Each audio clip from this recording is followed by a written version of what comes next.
नमस्कार, आप देख रहे हैं 5 की बात और मैं हूं नगमा। अलग अलग जगह पर बेंगलुरु शहर में पेसीएम के पोस्टर नजर आ रहे हैं। ये देखने में बिल्कुल पेटीएम के जैसे हैं, लेकिन दरअसल हैं पेसीएम और इसके ऊपर मुख्यमंत्री की फोटो लगी हुई है। बेंगलुरु शहर में कुछ जगहों पर कांग्रेस ने क्यूआर कोड वाले पोस्टर लगाकर बम्बई सरकार पर भ्रष्टाचार के आरोप लगाए हैं।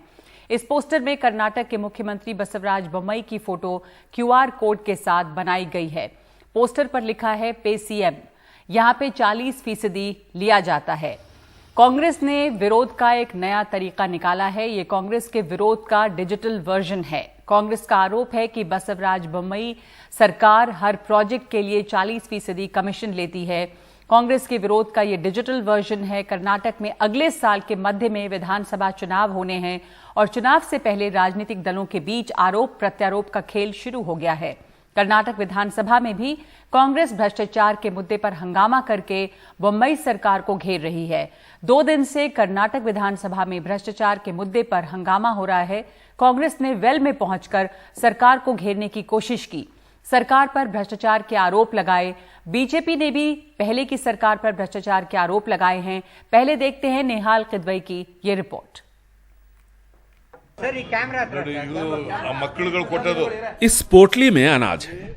आरोप के मुताबिक पुलिस सब इंस्पेक्टर की बहाली के लिए एक पद के लिए 80 लाख रुपए की बोली लगी।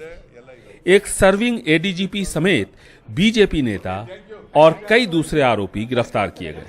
तो कांग्रेस ने विधानसभा में सरकार से कहा, बेरोजगारों से नौकरी के बदले रिश्वत मत मांगिए।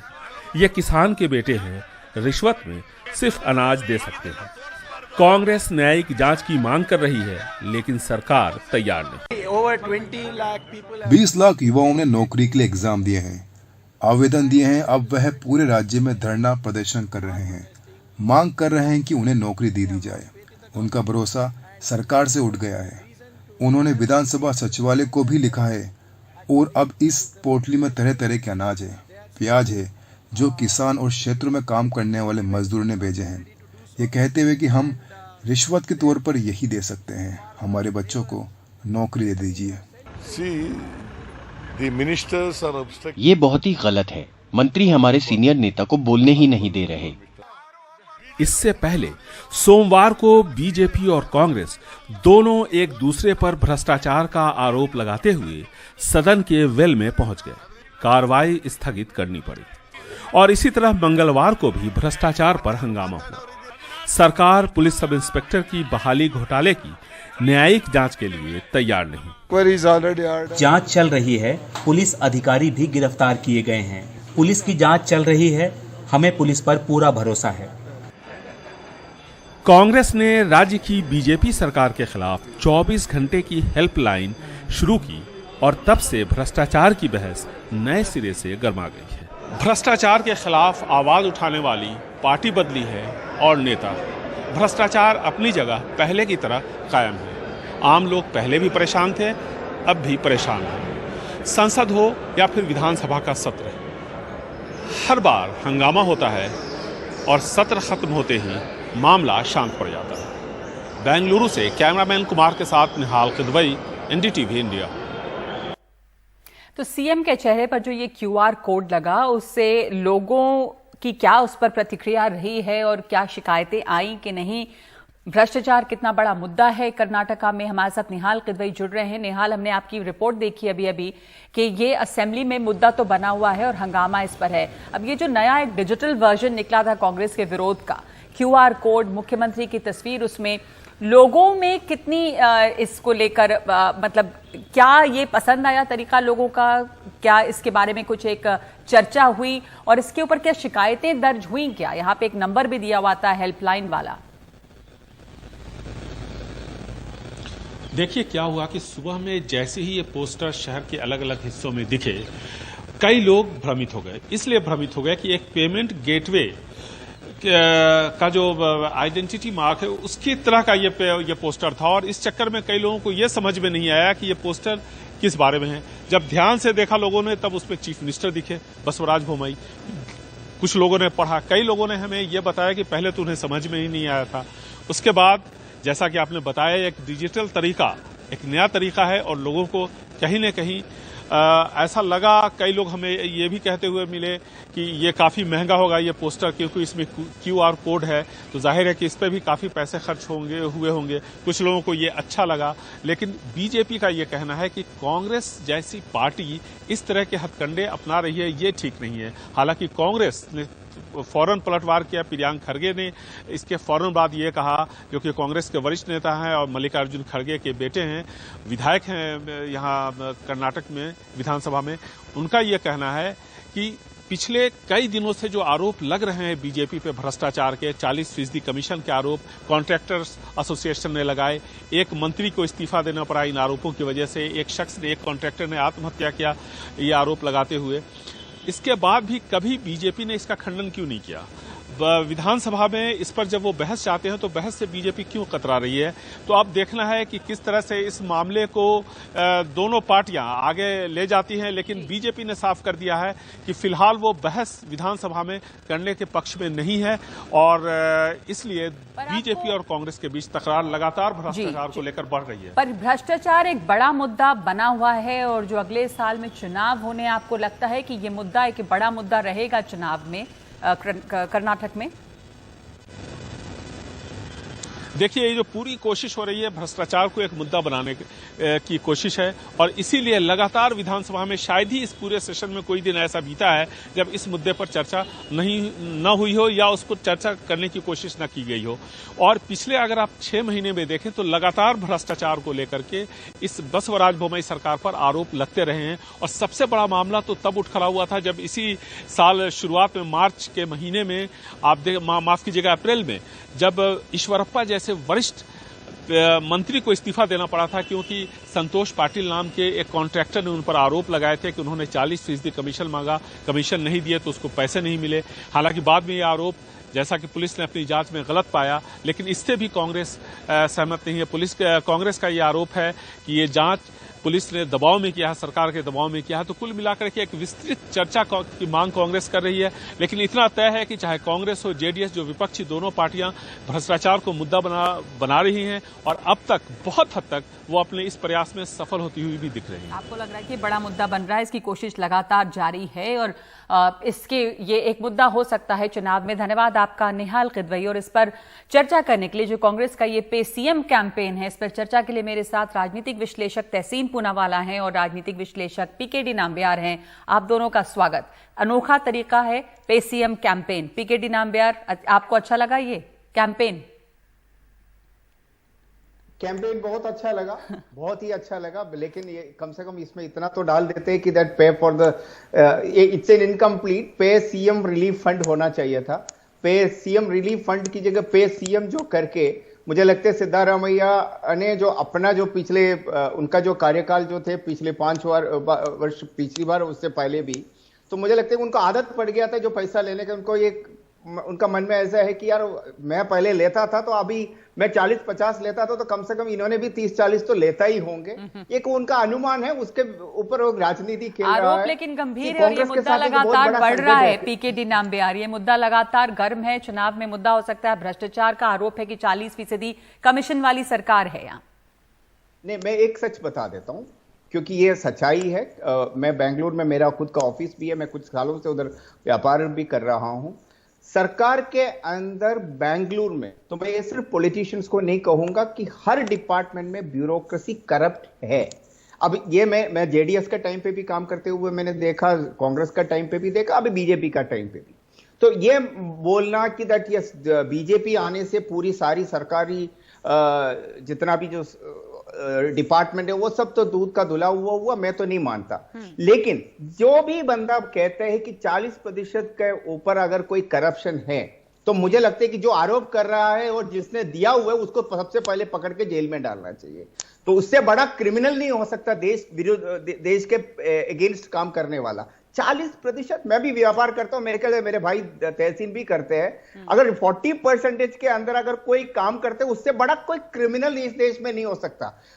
कहो बोलो यार, जी। करप्शन है, मैं मान तहसीन- लेता हूं। कोई कहते हैं कि 40% का करप्शन है, ये तो जनता, आम जनता भी विश्वास नहीं करेगा नगमा जी। तहसीन, ये कैंपेन सिर्फ लोगों का ध्यान खींचने के लिए, इस पर कोई विश्वास नहीं करेगा कि 40% कमीशन पे सरकार चल रही है, और अगर ऐसा है भी तो कोई ये नई बात नहीं होगी, या पिछले दिनों से कंटिन्यू कर रहा है ये जो पूरा मामला है, भ्रष्टाचार एक सिस्टम है। जी, आपके शो में शिरकत करने का मौका मिला, बहुत बहुत शुक्रगुजार हूं। लेकिन पीके नंबियार मेरे बहुत अच्छे मित्र हैं, उनकी बहुत मैं इज्जत करता हूं, लेकिन उनकी बात सुनकर मैं थोड़ा सा आज आश्चर्यचकित हो गया। ये किस तरह का तर्क रख रहे हैं एनडीटीवी जैसे राष्ट्रीय चैनल पर मेरे मित्र, कह रहे 40% का जो करप्शन है वो करप्शन गलत है, देश के खिलाफ है, मतलब छोटा मोटा करप्शन ठीक है। नगमा जी, मैं बड़ी विनम्रता से कहता हूं, या तो आप प्रेग्नेंट हो या तो कह रहे हैं कि ये थोड़ा या तो ज्यादा भ्रष्ट है, हो या ऐसे तो नहीं हो रहा होगा, थोड़ा कम करप्शन जो है वो ठीक नहीं है, पर चलता होगा, पर 40% थोड़ा ज्यादा है। देखिए नगमा जी, या तो एक व्यक्ति या तो एक महिला प्रेग्नेंट होती है या तो नहीं होती, आधी प्रेग्नेंट नहीं होती, ठीक उसी तरह तो भ्रष्ट होता है या नहीं होते भ्रष्ट, आधा 40% 20% नहीं होता। 1 रुपए का करप्शन भी करप्शन है, सबसे पहली बात। दूसरी बात, ये बात जो है एनडीटीवी पर मैं नहीं कह रहा हूं, पीकेडी नहीं कह रहे, आप नहीं कह रहे, आपके एक वरिष्ठ पत्रकार श्रीनिवासन जैन को कॉन्ट्रैक्टर्स ने खुद एनडीटीवी पे कहा, आपके सिस्टर चैनल पे, किस तरह से उनको फोर्स करते पैसे लिए गए, ईश्वरप्पा जी का रिजिग्नेशन लिया गया, एक कॉन्ट्रैक्टर ने आत्महत्या की। और क्या मांग कर रही है कांग्रेस ये मांग कर रही है कि आप जुडिशियल इंक्वायरी कीजिए। आप जुडिशियल इंक्वायरी से क्यों डर रहे हैं? देखिए, सवाल ये है कि माननीय मुख्यमंत्री बोम्मई साहब के समय जो लिंगायत मठ है, उन्होंने भी कहा कि 30% हमसे कमीशन लिया जा रहा है, ये तो खुद मठों ने कहा है। अब मठ के जो मठ को चलाते, जो पवित्र लोग मठ को चलाते, वो झूठ कह रहे, ऐसे मेरे मित्र नंबियार साहब कहना चाहते हैं, तो ये तो गलत है।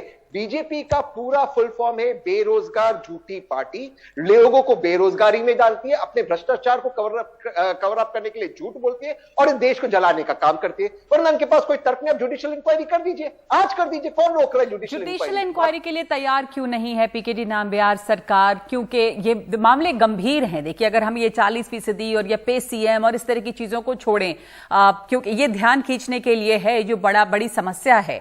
बोम्मई का चेहरा उस पर दिखा, पेटीएम की जगह पे सीएम के पोस्टर्स लग गए, पर अब जो बड़ा मुद्दा है वो गंभीर मुद्दा है, भ्रष्टाचार का मुद्दा। इसके ऊपर हम देख रहे हैं कि असेंबली में एक हंगामा मचा हुआ है, पार्टियां वेल में पहुंची हैं। इंक्वायरी के लिए तैयार क्यों नहीं हो रहे हैं? इंक्वायरी में क्या, इसकी गंभीर इंक्वायरी होनी चाहिए। सबसे पहली बात तो तहसीन ने जो कहा बिल्कुल सही कहा कि 1 रुपए का भी 40%, 50% और 1% करप्शन इज करप्शन, उसमें तो कोई दो राय नहीं है। मेरा सिर्फ कहना यह था कि 40% अगर कोई कमीशन देके काम कर रहा है, वो कॉन्ट्रैक्टर जो लेने वाले से भी खराब है, ये मेरा कहने का तत्व है, उसके अलावा और कोई भी नहीं है। दूसरी बात यह है कि जहां तक इंक्वायरी की बात है, ये अभी तक जितना भी करप्शन चार्जेस है जो सामने आया हुआ है, कोई पॉलिटिकल पार्टी ने कोई अच्छी एविडेंस के साथ और ये प्रॉपर एक एलिगेशन नहीं हुआ। इट्स ऑल लाइक जैसे जो बोलने के लिए जो रखने वाला जो एलिगेशन है अभी तक, इसकी वजह से जुडिशियल इंक्वायरी नहीं हो रहा। अगर कोई भी, चाहे सिद्धारामैया या डीके शिव कुमार, अगर प्रॉपर एविडेंस के साथ अगर एक कहते हैं कि इस डिपार्टमेंट में इस तरह का बंदे का ये के खिलाफ और एक मंत्री के खिलाफ एविडेंस है, मैं समझता हूं उसके उधर इंक्वायरी होना चाहिए, चाहे जुडिशियल इंक्वायरी सिटिंग जज के साथ होना चाहिए। जहां तक अगर आपको याद होगा संतोष पाटिल का टाइम पे, संतोष पाटिल का जब आत्महत्या हुआ, उनका जो चिट्ठी थे उसके ऊपर तो बड़े बड़े अभी इंक्वायरी चल रहा है। येदियुरप्पा को सेंट्रल पार्टी ने इस्तीफा करने के लिए कहा भी था और इस्तीफा भी किया था। आपको याद रखना है कि वो बहुत सीनियर मिनिस्टर है, पुराना बीजेपी का अध्यक्ष थे, डेप्यूटी सीएम भी था, उसके बावजूद उनको वो पोस्ट से हटाया गया था। तो BJP has already shown the way, BJP has shown the way आप कह रहे हैं। तहसीन इसके ऊपर ऑब्जेक्ट कर रहे हैं और उनका पॉइंट है, उनका सुन लेते हैं पहले। जी तहसीन। नगमा जी, पीकेडी की बात से मैं आज दूसरी बार मेरे भाई पीकेडी की बात से मैं इत्तेफाक नहीं रखता हूँ। हाँ, ईश्वरप्पा जी बहुत सीनियर वरिष्ठ नेता है, डिप्यूटी चीफ मिनिस्टर थे, जिन्होंने कहा तिरंगा को रिप्लेस करना चाहिए। मैं उस डिबेट में नहीं जाता हूँ, मैं इस मामले में जाता हूं। पाटिल साहब की आत्महत्या में डाइंग डिक्लेरेशन जो सुप्रीम कोर्ट कहता है must be taken as evidence, Bangalore को कर्नाटका की पुलिस ने ठुकरा दिया और कहा Eshwarappa ji is not guilty. किसी व्यक्ति की जिंदगी चले गई और पीकेडी एहसान कर रहे तो उनको मंत्री पद से हटाया गया।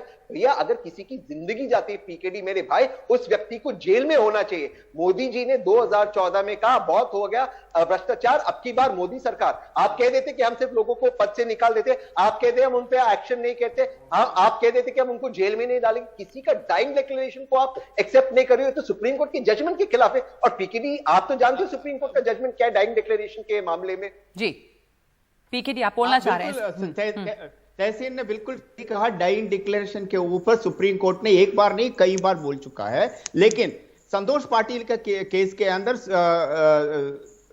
तहसीन भूल रहा है एक बात, वो whether it is a dying declaration पक्का है कि नहीं है उसके ऊपर इंक्वायरी है, बिकॉज वो व्हाट्सएप में या अपने मोबाइल पे है और किसी ने किया है, खुद किया हुआ है। इसके ऊपर तो हमने बहुत सारे डिबेट किया हुआ है, इंक्वायरी का विषय हमें इसके ऊपर चर्चा नहीं करना है कि नहीं है। उस विषय को लेकर हमें यह बात करना ठीक नहीं रहेगा इस प्रश्न के ऊपर। यह सच्चाई है कर्नाटक के अंदर। मैं कह रहा हूं फॉरगेट अबाउट हम किस पार्टी के साथ रुझान रखते हैं उसको भूल जाइए एक तक।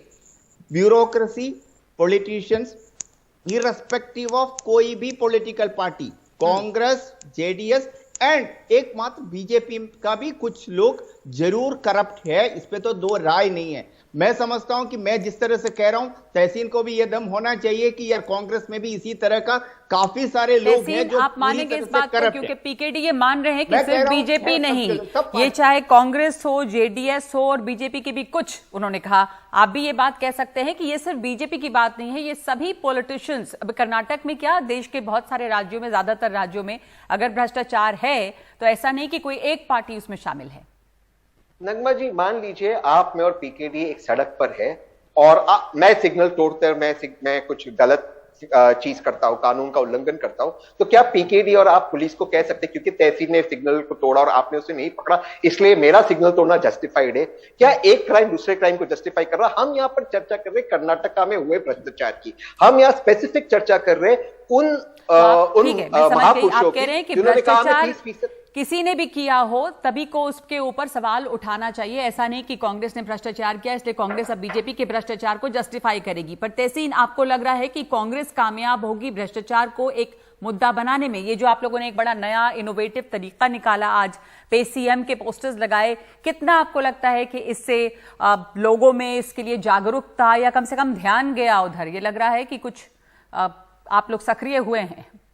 बैंगलोर से लेकर खास करके इस वक्त बारिश में जो फ्लड्स आए, लोगों की जो जिंदगी तबाह हुई है और उसके बीच हिंदू मुसलमान का विवाद जो भारतीय जनता पार्टी ने, बड़ी झगड़ालू पार्टी ने मैन्युफैक्चर किया, उसको देखकर कर्नाटका के लोग अब परेशान हो चुके हैं। वो परेशान हो चुके हैं ऑपरेशन लोटस की, क्योंकि जानते हैं लोटस गिनने के लिए कीचड़ फैलाना पड़ता है।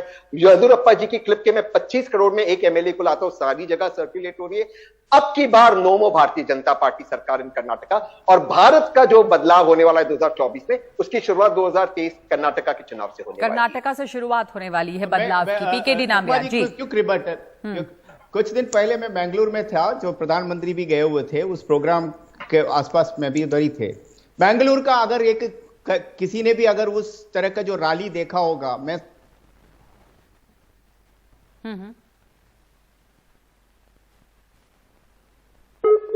गवर्नमेंट है, उसके बावजूद मैंने देखा है कि बेंगलुरु में अगर एक सूचना है, मैं समझता हूं अब की बार भी भारतीय जनता पार्टी का ही सरकार उधर आने वाला है। जहां तक तहसीन मेरी बात को पूरा जवाब ठीक से नहीं दिया, मैं कह रहा हूं DK Shiva Kumar ED, CBI, income tax case के ऊपर बेल पे बाहर है। सिद्धारामैया ऑलरेडी करप्शन चार्जेस उनके ऊपर लगा हुआ है। जेडी कुमारस्वामी करप्शन चार्जेस है। मैं कह रहा हूं येदियुरप्पा करप्शन चार्जेस है। सबका है, सबको स्पेड को स्पेड बोलने का दम रखना चाहिए। हम कोई राजनीति से जुड़ा हुआ है, हम किसी के गुलाम तो है नहीं है। तहसीन भाई, आपको इतना धैर्य होना चाहिए कि यस, सब लोग करप्ट है, इसमें कौन ज्यादा है कौन कम है, किसी न किसी तरीके से आज नहीं है तो कल को करप्शन को खत्म करने के लिए मैं और आपका जैसे लोग आवाज उठाना। जी, आपने अच्छी बात कही, लेकिन इस वक्त हमारे पास इतना ही वक्त है। हम ये उम्मीद करेंगे कि भ्रष्टाचार एक मुद्दा बने और इसके ऊपर जो है वो डिबेट हो और इसी तरह से इसके खात्मे की शुरुआत हो कम से कम। लेकिन आपने सही कहा, पीकेडी के सभी पॉलिटिकल पार्टीज इसमें शामिल है, कम से कम ये बात साफ कहनी चाहिए। पर सवाल यह है कि कांग्रेस का ये नया कैंपेन जो है वो कितना कामयाब होगा, क्या मुद्दा बनेगा भ्रष्टाचार कर्नाटक में चुनाव में। इस वक्त एक ब्रेक ले रहे हैं 5 की बात में और उसके बाद हेट स्पीच पर केंद्र सरकार चुप क्यों, सुप्रीम कोर्ट ने केंद्र सरकार से जवाब मांगा है 2 हफ्ते में। ब्रेक के बाद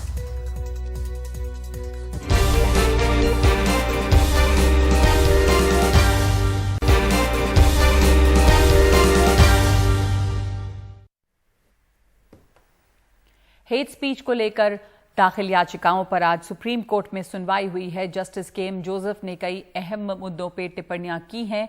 सुप्रीम कोर्ट ने मीडिया पर सवाल उठाए हैं और सुप्रीम कोर्ट ने ये कहा है कि टीवी और सोशल मीडिया के जरिए काफ़ी ज़्यादा हेट स्पीच फैलती है और टीवी एंकरों की इसमें बड़ी जिम्मेदारी है। ऐसे माहौल में केंद्र चुप क्यों है? सुप्रीम कोर्ट ने केंद्र से 2 हफ्ते में जवाब मांगा है। 23 नवंबर को इस मामले की सुनवाई होगी। बहुत सारी याचिकाएं यहाँ पर हैं। धर्म संसद को लेकर याचिका है कि जिस तरह हिंदुओं के खिलाफ जो वहाँ धर्म संसद में मुस्लिम के खिलाफ बात की जाती है, बयानबाजी की जाती है। इसके अलावा और भी हैं, चुनाव से पहले जो हिट स्पीच दी जाती हैं उन पार्टियों की मान्यता रद्द हो, इस तरह की हैं। लेकिन सुप्रीम कोर्ट ने आज कड़ा रुख अपनाया और कहा है कि आप टीवी देखिए, जब भी आप टीवी खोलेंगे वहां पर डिबेट, इंटरव्यू सब चलता रहेगा। एंकर के ऊपर बड़े सवाल उठाए कि एंकर जवाब किसी को नहीं देने देते, वो मेहमान को बुला लेते हैं, एक तरह से कुचल डालते हैं अपने सवालों से, लंबे लंबे सवाल पूछते हैं, जवाब जब उनको देना होता है तो उस समय उनको जवाब नहीं देने देते। किस तरीके से हेट स्पीच सबसे ज्यादा टीवी, मीडिया और सोशल मीडिया फैला रहा है, ये बताया है। और ये भी साथ साथ सवाल उठाया है कि केंद्र सरकार से पूछा कि आप चुप क्यों हैं? सबसे ज्यादा हेट स्पीच तो टीवी की डिबेट में फैलाया जा रहा है, तो केंद्र सरकार क्यों चुप है? क्यों नहीं कोई सख्त मैकेनिज्म, नियामक तंत्र, रेगुलेशन इसके लिए लाए जाते हैं? 2 हफ्ते का टाइम दिया है, 23 नवंबर को अगली सुनवाई होगी। लेकिन जस्टिस के.एम. जोसेफ ने बहुत बड़े सवाल उठाए और कहा है कि ये राजनेता हैं जो इसका फायदा उठाते हैं। टीवी जो है उनको एक मंच देता है और जिस तरह की डिबेट होती है वो डिबेट नहीं होनी चाहिए। एक सख्त चेतावनी देने की जरूरत है, एक मैसेज देने की जरूरत है कि टीवी एंकरों को भी कि अगर वो इस तरह की का काम करेंगे तो उनके खिलाफ भी एक्शन हो सकता है। ये जस्टिस के.एम. जोसेफ ने कहा है और कहा है कि केंद्र सरकार को इसको आगे बढ़ना चाहिए। सुप्रीम कोर्ट देख रहा है सारे मामले को, यानी कहीं ना कहीं वो समझ रहे हैं कि जिस तरह की डिबेट चैनलों में चलती है, जिस तरह से एंकर बिहेव करते हैं, वो कहीं ना कहीं देश के लोकतंत्र को नुकसान पहुंचा रहा है। ये बात भी उन्होंने कही है कि हमें नहीं लगता कि कोई धर्म जो है वो हिंसा फैलाता है, हिंसा फैलाने में शामिल रहता है। लोकतंत्र एक जवाबदेह, यहाँ पर जो लोकतंत्र है वो एक जवाबदेही वाला लोकतंत्र है, इसलिए केंद्र सरकार को जवाब देना होगा। सुप्रीम कोर्ट ने यह भी इशारा किया है कि हो सकता है कि कल को विशाखा गाइडलाइन की तरह जब वर्क प्लेस पर यानी काम के स्थल पर जो यौन अपराध होते हैं, सेक्सुअल हैरेसमेंट महिलाओं का होता है, उसको लेकर सुप्रीम कोर्ट ने खुद आगे बढ़कर एक विशाखा गाइडलाइन तैयार की थी कि ऐसी नौबत ना आए कि ऐसी कोई गाइडलाइन सीमाओं में रहकर बनानी पड़े।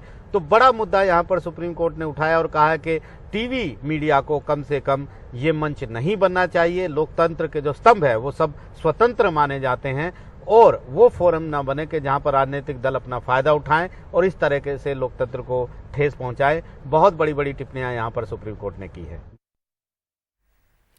पटना में आज आरजेडी की राज्य परिषद की बैठक में लालू प्रसाद यादव भी शामिल हुए। साथ ही अस्वस्थ होने के बावजूद शरद यादव भी इसमें मौजूद रहे।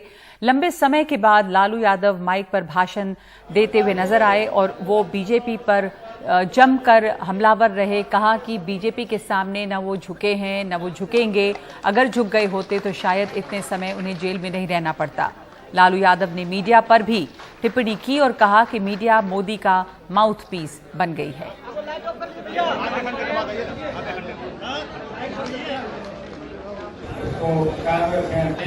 बहुत सारे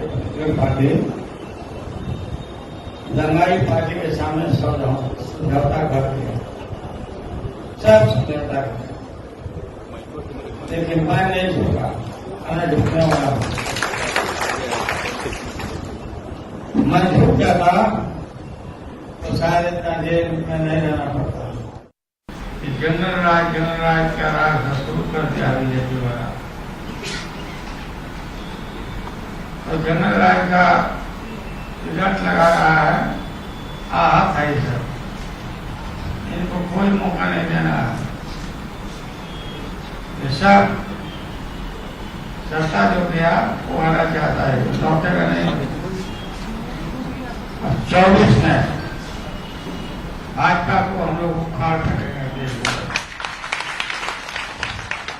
तो लालू यादव कह रहे हैं कि जंगल राज ये कह रहे हैं, लेकिन 2024 में भाजपा को हम उखाड़ फेंकेंगे. एक ब्रेक लेते हैं इस समय. और इधर कांग्रेस की हलचल. ब्रेक के बाद गहलोत सोनिया गांधी से मिलने पहुंचे.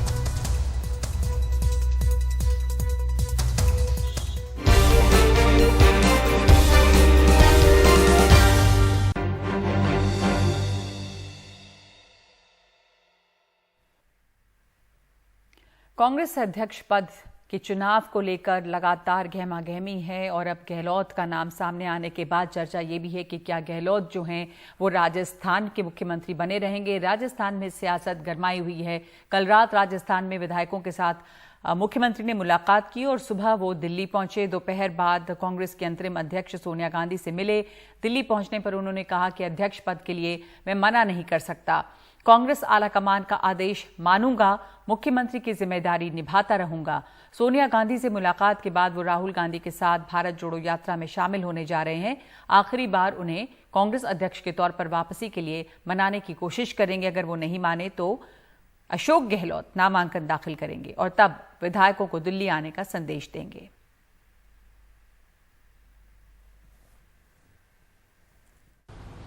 नामांकन पत्र जो है आज मैं आया हूँ, सब मित्रों से बातचीत करेंगे, सबकी क्या राय है उसके अकॉर्डिंग टू सब फैसले होंगे. इसलिए मैं अभी आते जो क्या कह सकता हूँ. मेरे लिए कोई पद इम्पोर्टेंट नहीं. मेरे लिए है किस प्रकार से मैं जो भी जिम्मेवारी मिलेगी मुझे या जो जिम्मेवारी मुझे रहनी चाहिए वो मैं निभाऊंगा. कोई मना नहीं कर पाऊंगा. जहाँ मुझे कहेंगे अगर मुझे फॉर्म भरना है मैं फॉर्म भरूंगा. लोग हमारे जो मित्र लोग इनसे बात भी करेंगे तो भी मैं काम करूंगा. तो जहाँ मुझे जिम्मेवारी दी गई है, आज मैं मुख्यमंत्री हूँ, वो जिम्मेवारी मैं निभा रहा हूँ, निभाता रहूंगा. मैं एक नॉमिनेट होते हैं वो 2 पद होते हैं. जहाँ कोई हाईकमान नॉमिनेट करते हैं वो 2 पद कहलाते हैं. ये चुनाव ओपन है सबके लिए. कांग्रेस अध्यक्ष चुनाव ओपन है, इसमें कोई भी खड़ा हो सकता है. ये तो जो 9000 लोग हैं, 9000 में से कोई भी व्यक्ति खड़ा हो सकता है, चाहे वो MP है, MLA है, मंत्री है, मुख्यमंत्री है. कल कोई कहते कि राज्य का मंत्री मैं खड़ा होना चाहता हूँ तो वो हो सकता है. वो मंत्री भी रह सकता है और कांग्रेस अध्यक्ष भी बन सकता है.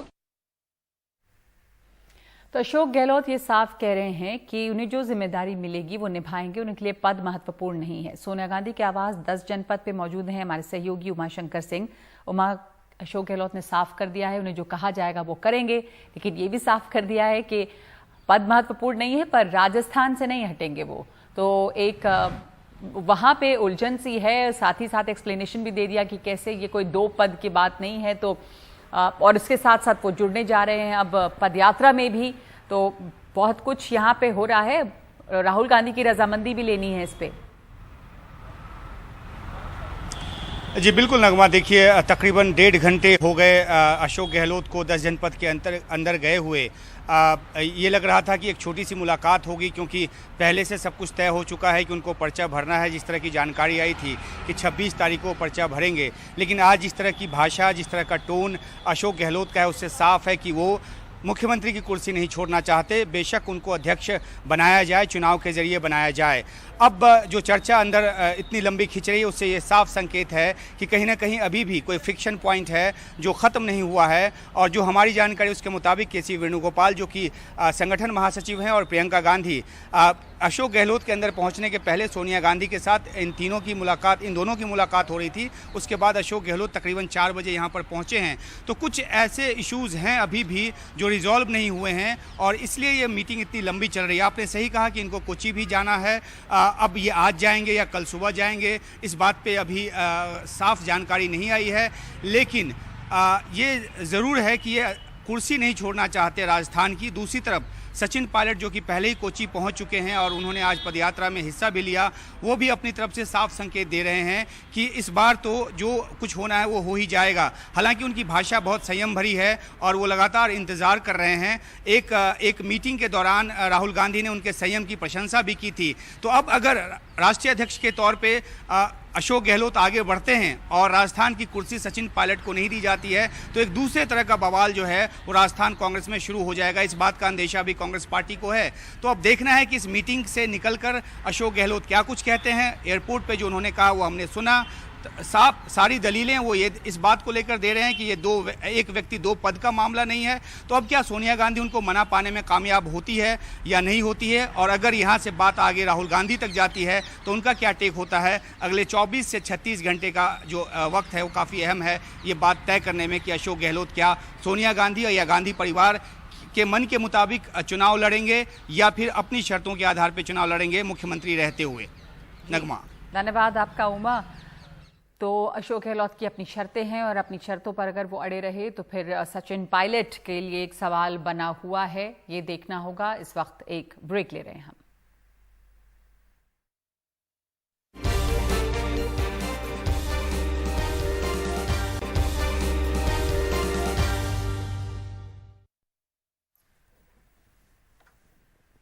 रूस के राष्ट्रपति व्लादिमीर पुतिन ने पश्चिमी देशों को परमाणु हथियार की धमकी दी है। पुतिन ने यूक्रेन में युद्ध के लिए आंशिक तौर पर सेना की तैनाती का ऐलान किया है। इसका अर्थ है कि यूक्रेन युद्ध में रूस और अधिक संसाधन और सैन्य टुकड़ियों को शामिल कर सकता है। पुतिन ने कहा कि पश्चिमी दुनिया रूस का खात्मा चाहती है और वो यूक्रेन के लोगों को युद्ध बली बनाना चाहती है। साथ ही पुतिन ने चेतावनी दी है कि जो भी हमारी जमीन के लिए खतरा होगा, रूस और उसके लोगों के बचाव के लिए हम हर साधन का इस्तेमाल करेंगे और ये कोई धौंस नहीं है। जो लोग हमें परमाणु हथियारों को लेकर ब्लैकमेल करने की कोशिश कर रहे हैं, उन्हें ये ध्यान रखना चाहिए कि हवा का रुख उनकी तरफ हो सकता है। ब्रिटेन का कहना है कि पुतिन की धमकी को गंभीरता से लेना चाहिए।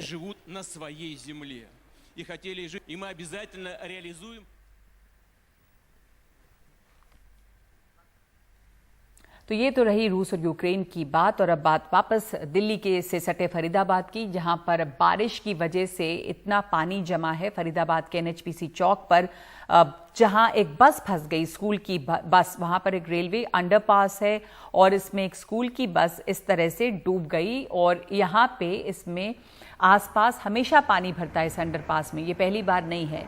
इस बस के फंसने से 15 से 20 स्कूली बच्चे करीब 1.5 घंटे तक बस के अंदर परेशान रहे। मौके पर पहुंचे पुलिस अधिकारियों ने कहा कि जब उन्हें इस बात की सूचना मिली कि यहाँ बस फंसी है तो बच्चों को यहाँ बस से रेस्क्यू किया गया। अभिभावक बस ड्राइवर से नाराज दिखाई दिए। उनका कहना था कि बस ड्राइवर को पता है कि बारिश में इस रूट पे पानी भरता है और इतना ज़्यादा पानी, तो फिर वो यहाँ बस क्यों लाया, किसी और रास्ते से क्यों नहीं लाया।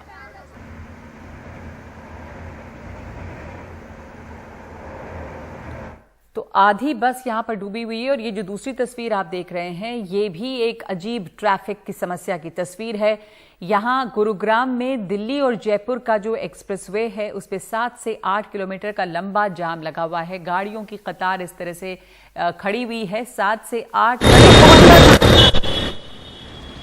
आज से 26 सितंबर तक फ्लाईओवर का एक हिस्सा दरअसल बंद कर दिया गया है।